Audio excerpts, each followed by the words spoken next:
Welcome to another edition of Simply Stated. I'm outside of my car today during the most cold days I can imagine in this area, actually in Michigan. We're down in the teens. There's a wind chill today. And for this edition, I'm going to be talking about some current topics.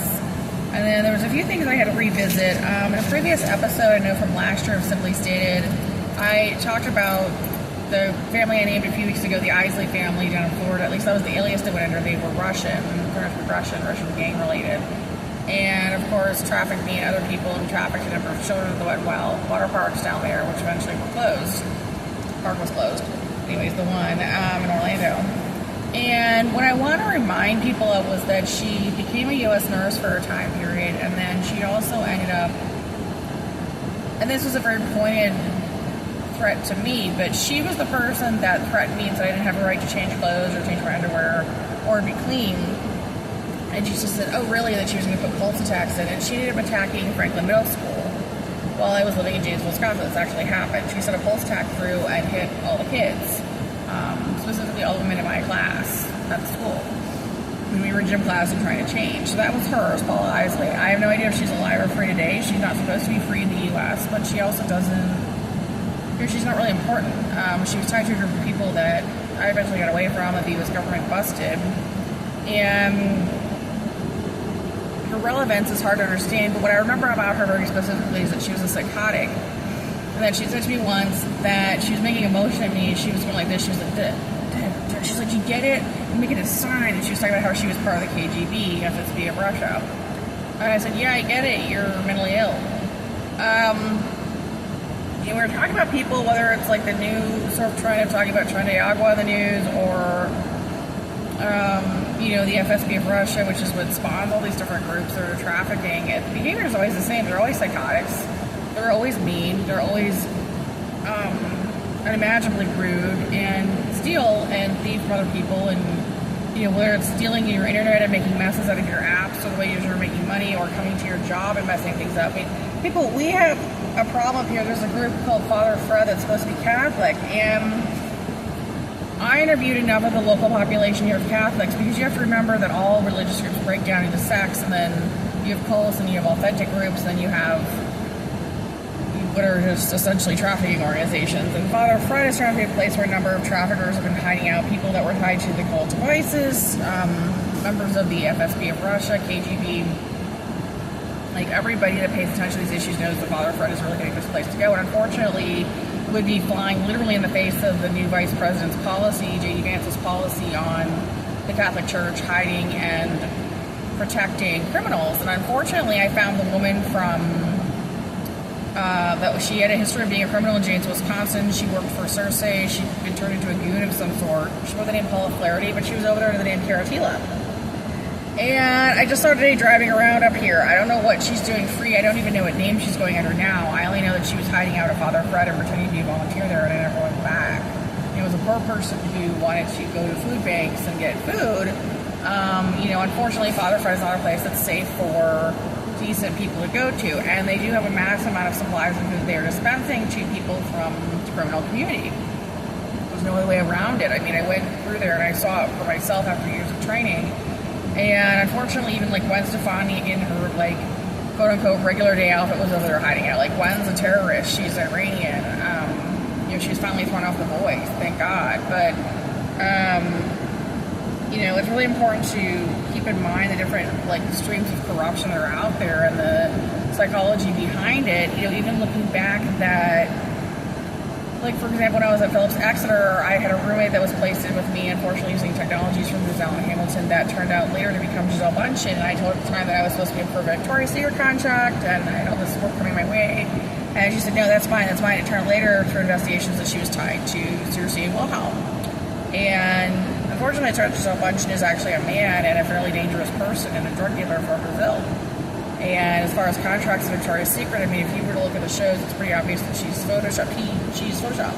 So, the point of the show is to say what no one's really saying fully in the media or has been afraid to say, which is that there's a huge amount of labor trafficking going on in the U.S., and it's crazy making with the technologies involved, and that everybody really needs to, even the law enforcement seem to be confused by it at times. And I had to learn a whole new different way of thinking and orienting myself even to society as to how to deal with it. You know, all the things I thought I would do or would have would not be there. And then that also changed the dynamic that these other people would not have and do these other things anymore. And what I mean by that is that they would not do and have the opportunities to labor traffic the rest of us as much because the rest of the population become more savvy as a result. And the idea that there was a woman, you know, because Paula Isley, a lot of Paula's working for Cersei, by the way. It seemed to be a name she really liked picking for them as a cover because they all had Russian names originally. It's important to understand that she had a daughter, Frances, who became Sia, the singer Sia. Sia doesn't actually sing. She's a lip syncer. She's another J-Lo. Only in her case, she wears a big bow on her face, which makes her more obviously psychotic. I'm not sure who looks more psychotic sometimes. J-Lo with the weird masking and the photoshopping and the fake name and the making fun of Hispanic people, or like Sia with the big bow on her face. It's like, who's trying to insult us more sometimes? I don't know. This is also why I don't follow pop culture or care about it as much. But, you know, my memories of feel like come back to me. I mean, you know, I was offered a job over 20 years ago at Entertainment Networks, news networks, and I didn't go to it because of Lauren Sanchez's behavior and the gang activity out in Los Angeles. I didn't think I would have been safe to go to work there. So you're looking at a larger issue with, you know, you want accuracy in media, U.S. media. You have to have an environment, a country where it's actually safe for American journalists or authentic journalists to live and work, because I would have been a great entertainment journalist. In fact, some people think of me as one today, but the reality is that, you know, it wasn't safe for me to go out there, and I was stuck in a huge group of traffickers that I took me until the age of like 39 to get a protective order against because of how messed up our legal system is. By the way, I'm not even going to get into it with Tulsi Gabbard, but I will say this. She said in her hearings and testimony that she thought the U.S. legal system worked, U.S. justice system worked. I don't see that's possible when there's so many people being trafficked, and it's so difficult to get through to get a protective order or to get what you actually need when it's really needed. What I was dealing with were some people who were so violent that, you know, for example, Wilhelm, and I already talked about this in previous shows, but I mean, when I lived in Janesville, Wisconsin, he took me on the street and raped me on Milton Avenue in front of everyone. And anytime I just agreed or just talked about what I wanted to do, he'd get mad and he would rape me rectally and cause me pain. And he did it to a bunch of other people, and he was just completely obsessed with it. And, you know, I have no idea where he is today. Maybe he's dead. Maybe the U.S. government killed him. Maybe they deported him back to Russia. But what I know is that he was a hugely disassociative person, and that while I know a fair number of people were really upset by his behavior and angered by him in Janesville, they certainly weren't angry enough in View. There's a very real reality there that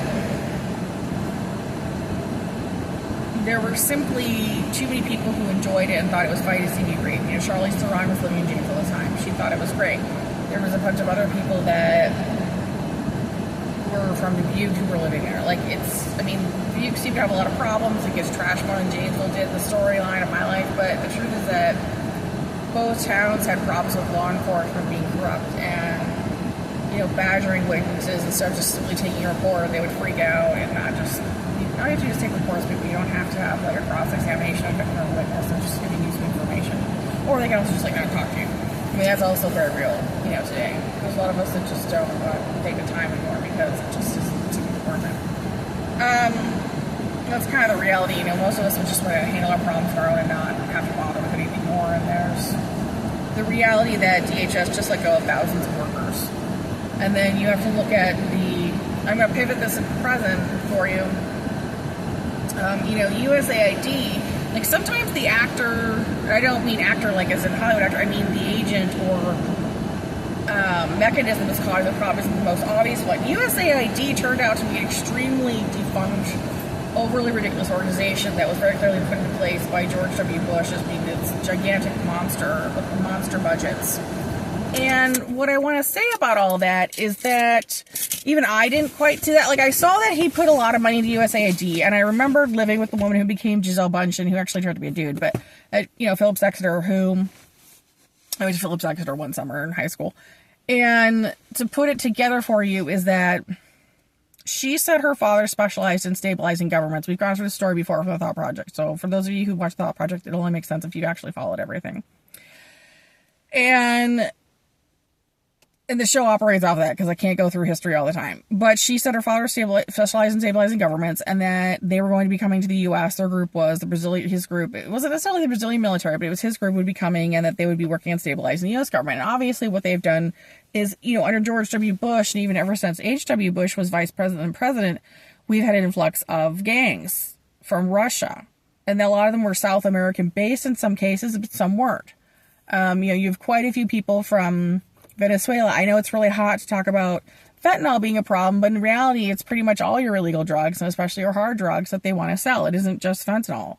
Coke, if they could get it going again, would be great. Methamphetamines, Mason City, Iowa, home of, Russian trafficking operations in the U.S., is also the home of meth production for the U.S. too. So, keep all that sort of relevant to yourself in your own mind. That's the most important thing to remember is that, when we talk about not going abroad and being upset with neoconservatives, which George W. Bush was, the issue was with this sending our military out to combat foreign entities, and even like Taylor Swift complaining anytime somebody criticizes her even slightly, and our Navy has to head out to fend off an attack from Russia. And she needs to go home, and she's here still in the U.S. attacking, I saw really, really weird footage today of her among some of the other sort of Russian chicks, at one of the recent Word events and being snubbed. And I thought, well, that's interesting. Even her own are, starting to blow her off now. But, the rest of them aren't really much better. So what does that even mean for the rest of us? It just means that she's become the person they're going to sacrifice. Her, Beyonce, J-Lo are going to be like the sacrificial lambs. And when it's over is really when all of them who've been labor trafficking and stealing from the rest of us and been here legally are no longer allowed to do anything. We just don't literally see them at any shows at all. They're just not even trying to pretend to be celebrities anymore. It's just done. It's just over. And so what I want to kind of pivot back to you for our USAID, because this took me a while to grasp as well. So I was writing my blog and doing all this work when I lived in the DC area from the 2000s up to 2019. I tried to blog in 2019. And I was focused on labor trafficking, and I was focused on the Hollywood entertainment industry and what happened to me, and I was focused on corruption in government. I never said anything about USAID. I never focused on them at all.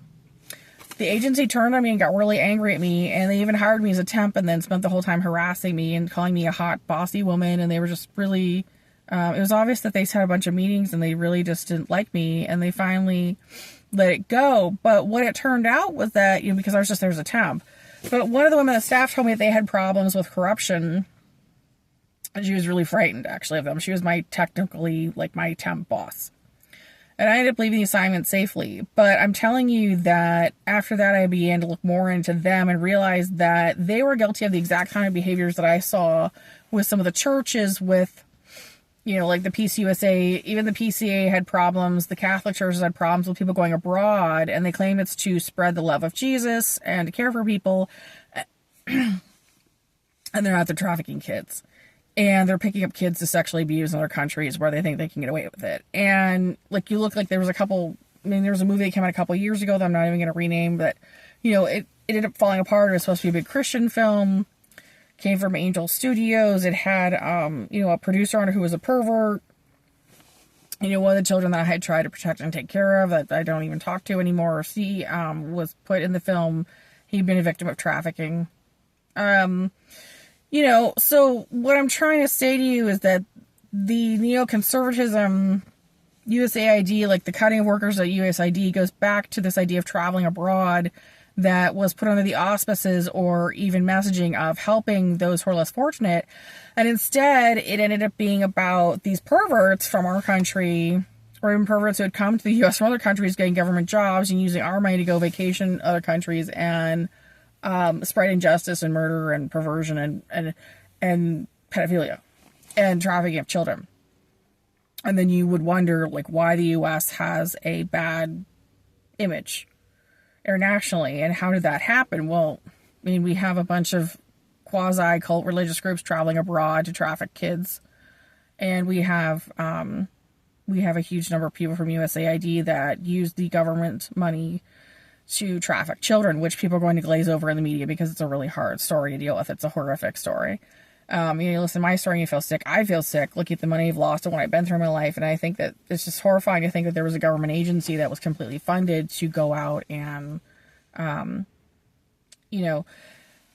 like just the other day I saw, to pivot around, I saw a video someone sent me of a little child playing with its mom in a poor village. And I looked and I thought, that's so nice. A child has its caregiver or mom. Maybe it's a caregiver. Maybe it's not its mom. And, its hair's done, it's clean, its hands and feet are straight, they're not crooked, they're not like mine, they haven't been beat on, I do a pretty quick review of systems on people when I look at them that I had some training in before I had to give up my studies due to, stupid thugs here in the U.S. I give up on being in healthcare. And, I think, why would oh my God, like in a different era, somebody would have wanted to go find that kid and take it away from where it was because the scenery around it was poor and beat up. And I looked at it, I thought, how nice. The child has a caregiver and it's clean and eating and it's happy. But we had people from our own government, the U.S. government, going to foreign countries saying that these children weren't happy and they didn't have a right to live with their mothers and their families, and they were getting trafficked all these years. And if they'd had nice, clean, water, who even knows? Their situation probably would have gotten a lot worse because of people that our own government was funding or forced to fund. And, you might talk about a tragedy. It's so hard. Like, there were so many people that I had known over the years in DC that I thought were nice, who were talked about how they were these great humanitarians and wanted to travel abroad, and especially to Africa and to these other countries. And they all turned out to be perverts. They didn't want to help the kids at all. Or even the villages. They were just there to prey on these poor people. Just thought it was easier pickings than what they saw here in the U.S. And when I talk about Kendrick and his behaviors, with Endeavor and his desire to turn the U.S. into a third world country to make it look like Palestine or some other place that's been wrecked, although Palestine apparently won't look like that anymore. What's going on? But, you have to look at it and think it was all about taking advantage of the system and destabilizing everybody. And that we had government employees who wanted to go to other countries that were less stable, who deliberately wanted to travel to places that were less stable so they could take advantage of kids. It took this long for them all to get fired. It's beyond heartbreaking. So, anyways, I want to note this. Rod Blagojevich was cleared on 2/11/2025. He said that he was set up by gangsters that worked for El Chapo. He was part of the Serbian alliance, and his father was Serbian. I have to say, I think his biggest problem was that he let his father take him to meetings with the Serbians. He shouldn't have had anything to do with them. So that's probably what got him in trouble. Not that the Serbians are bad, but you're talking about, some of this was set up by the Clintons because Bill Clinton and Hillary Clinton went with the Albanians who sided with Russia as opposed to Serbia. The Serbians, the Croatians that came out of Yugoslavia were on the anti-Russia team. They were on the gang team. They were on the team of wanting stable societies. And so he, unfortunately, was set up by them, frankly. And it's weird that we're still dealing with the ramifications of the Clintons, frankly, because that's, and the fact that George W. Bush really didn't do anything for him or help him either. So, or Barack Obama, who ended up just being like George W. Bush light. So, we had 3 different presidents that were okay with neoconservatism and some of these behaviors, and you can't have to think, this is how this stuff keeps going. This is how we end up with hundreds of employees being have to let go from DHS Now and USAID. Ugh. I need to know the Department of Justice ordered the corruption case against Eric Adams to be dismissed on Monday, 2/10/2025. That's good news. That guy did not deserve to be in trouble. So it's good for him. I also noted that there was a bunch of news about Taylor Swift's boyfriend Travis Kelce is supposed to decide by mid-March if he's going to stay in football for the 2025 season. Yeah, I think what's kind of strange is that we have a whole other set of really weird issues going up here because she's in this area some of the time, and she knew a guy that was nicknamed. Taylor Swift does hang out up here occasionally. And her not like outside of her show costume. And she's a really disturbed person who has problems with driving. And she's friends with the guy that we nicknamed Crash Bandicoot back in James of Scott's of the 90s because his car crashes. And he's been calling around here. He's also tied to a woman who's known as Rachel McAdams, the actress. And so it's a bunch of like weird Endeavor, creepy people up here. I mean, not tons, but enough for me to be weirded out. And, you know, that goes back to, like, Buffalo Bill and those issues, because, like, Taylor Swift doesn't belong at CAA. She's actually supposed to be over at Endeavor WME, or work is actually signed over there, and it just isn't listed, because she's with Buffalo Bill. Same thing with Charlize Theron. So, I mean, honestly, I didn't even realize that Taylor Swift was still alive for real until I saw her up here, because it looked like last year at the show in England that she, like, died during the show. And she just made some weird comment about how she thought she almost did. So apparently the English really did take the MI6 really did take an opportunity to try to take her out, or at least scare her into behaving better, while she was in England last year. I would like to congratulate the pop singer Kesha on her New Year's Eve performance. I just caught it. I'm too busy most of the time to watch stuff. I was actually working New Year's Eve, but I enjoyed watching her New Year's Eve performance on Valentine's Day. She's got this really great like performance that she does on Dick Clark's Rockin' Eve, where she's like popping a champagne bottle at the audience. The big thing is she's singing live, and that's what I really liked about it, is that she bothered to actually sing live. That was really cool. And she didn't ask anybody to, she had the backtracking put in where you would normally have a backup singer, which is fine. You can have a computer do your backup singing with you. You don't have to you can't do your own backup singing and sing your own part. But that's cool. That shows she had some skill, because as a technician, we'd have to work with her to line that up at least. I understand that there was a need in the industry for the technicians to be hired and paid for the work, and that's cool. But when you have a person like J.Lo or Taylor Swift that's stealing from everyone and doesn't sing at all and really doesn't dance, and they're wearing like masks and they're creepy and they're a labor trafficker, then it becomes really unhealthy for the technicians to be providing that to them, and it becomes a form of you become a member of the criminal organization yourself at that point. So that's what I want to kind of caution the technicians on. It's really obvious that Kesha's trying to make sure that she authentically performs and at least sings her own parts of the songs and does the dancing as she can do. So that's cool. That's really cool. I have to let you guys know, I'm a Playboy model, a Playboy bunny.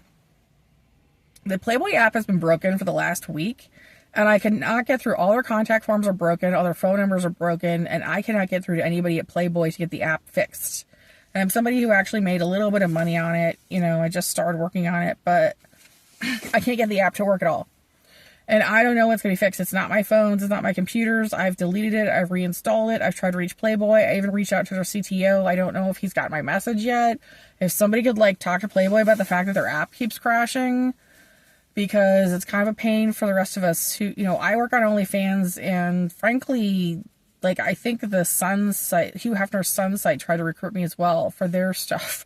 And I just, I'm not going to drop Playboy, but I mean, it's kind of tough when I can't actually get the app just crashes all over the place.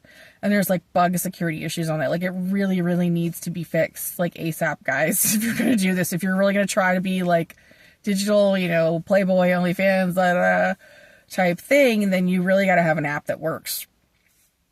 And I'm totally supportive of you fixing it. I will not pay for you to fix it. I cannot do anything about it. I don't work at Playboy other than as a bunny, but I'm just telling you, the app doesn't work.